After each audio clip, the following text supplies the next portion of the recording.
Hello again, everyone. Edwin Learnard back once again. In this YouTube segment, I'm going to be previewing the 2013 NFC West in the NFL. First place, I'm going to go with the Seattle Seahawks at 12-4. There simply aren't enough superlatives to describe the Seattle Seahawks. Last season, they were fourth in total defense. They were first in scoring defense. Richard Sherman, cornerback, had 8 INTs, which was second in the league.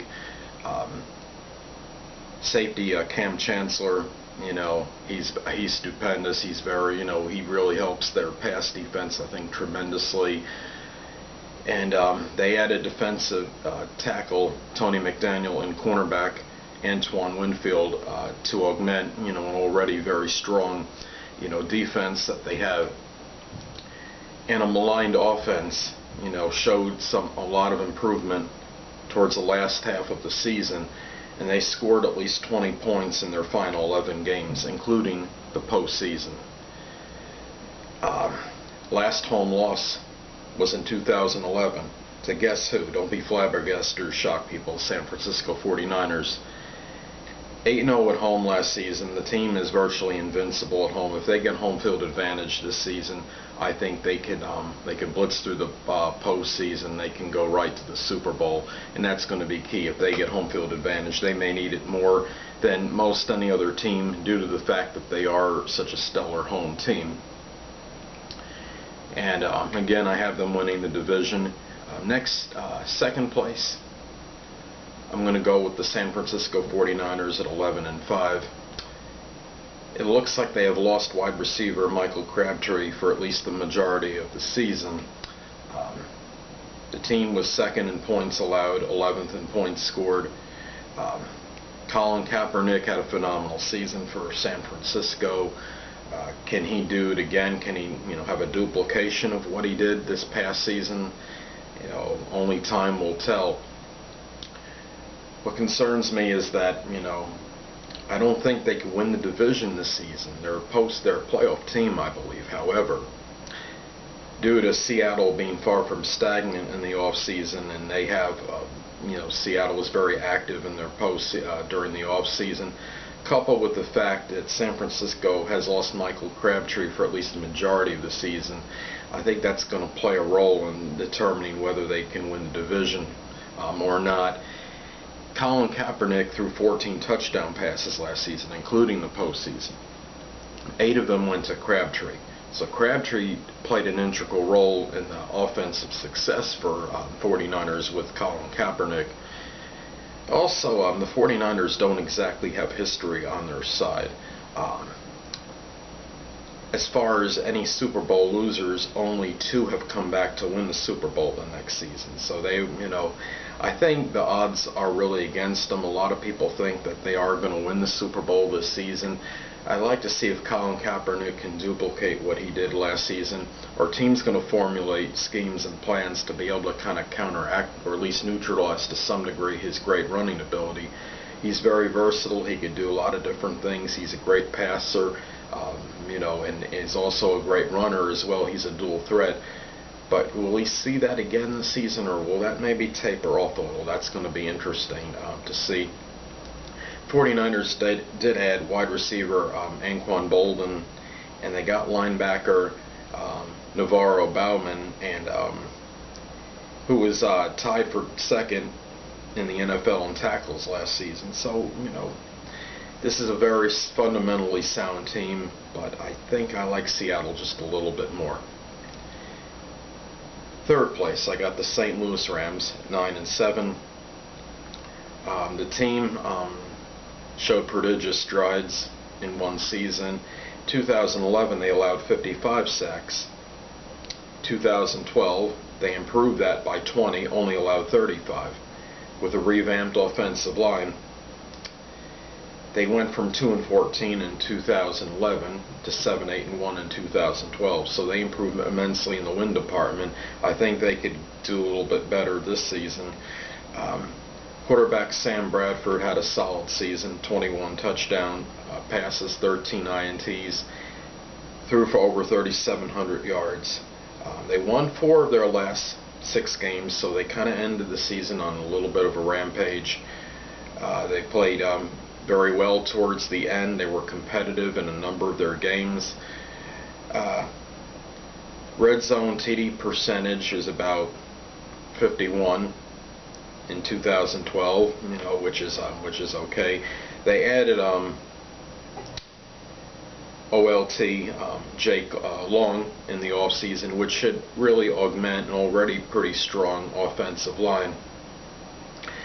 And Coach Jeff Fisher, he brought instant credibility to this team, and I think having him another year will get this team into the postseason this year. I look for them to get the second wild card and a 9-7 record. Last but not least, I'm going to go with the Arizona Cardinals. I'm going to have them at 5-11.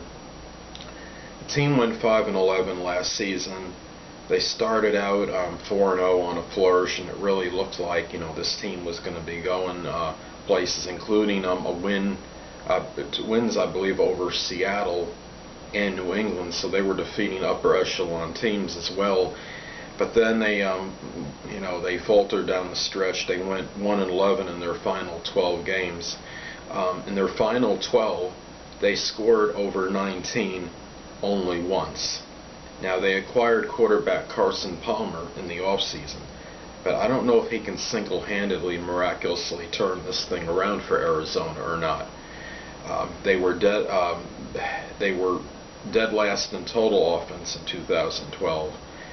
And they were also very anemic points-wise per game. They scored only 15.6 points per game, so I believe they were the second worst in scoring offense in the NFL in 2012.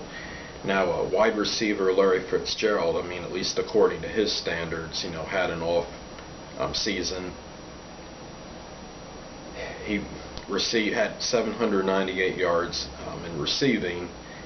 And that could very well be because they had multiple quarterbacks, and he was trying to adapt to one, make the transition from one to another. And when he got acclimated to one, then they went to another quarterback. They had 4 quarterbacks that had thrown to Fitzgerald last season, and maybe this year if they get some stability and consistency at the quarterback position with Carson Palmer, Fitzgerald's numbers should go up. This is a team that,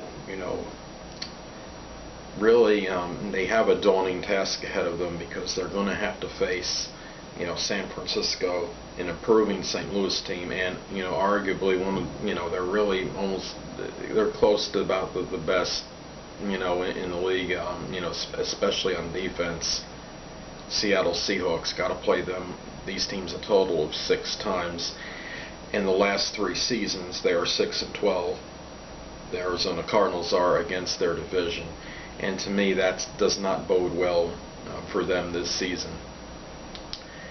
I really I believe that this is a team also that gave up. I think they were the worst in sacks relinquished this past season, and they're going to have to really improve tremendously in that department if they have any chance of at least being competitive in this division.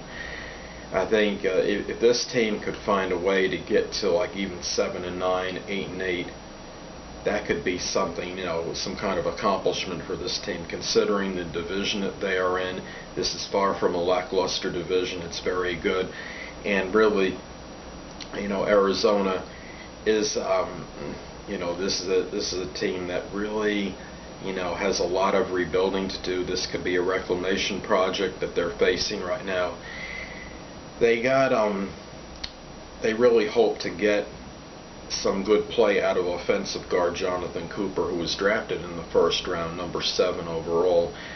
If these draft picks can play to their potential and their acquisitions, this team, at the very best, I think could go 500. But I'm going to go with them at 5-11, last place in the NFC West.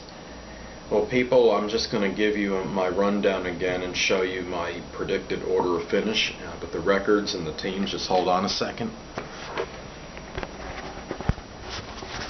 Okay, once again, I'm going to go with Seattle Seahawks at 12-4, San Francisco 49ers 11-5, St. Louis Rams 3rd place 9-7, and the Arizona Cardinals cellar dwellers at 5-11 in 4th place.